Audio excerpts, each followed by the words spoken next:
এই যে হচ্ছে আমার ঢাকা মেডিকেলের সার্টিফিকেট, এই হচ্ছে আমার প্রেসক্রিপশনস, এই হচ্ছে আচ্ছা আমার ঠিক আছে, বিল। ওই অনুযায়ী আমাদের নেবে। আমার এই আমার একটু ব্যালেন্স হেল্প করো তো। না না না, না, কোনো আপনি কথা দেখতে না। হবে।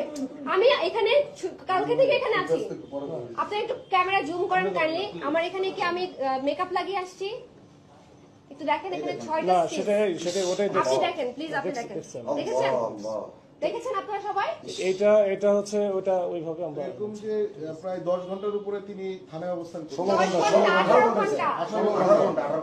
18 ঘন্টা হয়ে গেল, তো এখনো দেখেছি যে আমাকে দেখেন কতগুলো ওষুধ দিয়েছে, একটা ওষুধ আমি খেতে পারি না। মামলা নিতে হবে।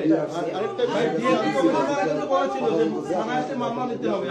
মেডিকেলের যে বিষয়টা, এতক্ষণে এই বিষয়টা তদন্ত করা হয়নি, তাহলে কি করা হলো এতক্ষণ? আমাদেরকে হয়রানি করা এটা হয়েছে। তো সকালে ছাড়া তো রাতে হবে।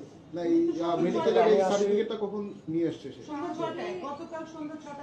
সার্টিফিকেট আমি বলছি যে এই ঘটনাগুলো আমাদের তো যেটা অ্যাজ পার সিআরপিসি বা অ্যাজ পার ল আমরা এটা হচ্ছে দেখি যে আসলে প্রাথমিক যে ইনভেস্টিগেশন এটা হচ্ছে ওসির হচ্ছে একটা ডিসক্রিপশন, এই ডিসক্রিপশনটা অ্যাপ্লাই করবো না। রাতে আমি যদি শুনি তাহলে আমি এই সময় কিভাবে বাঁচাবো?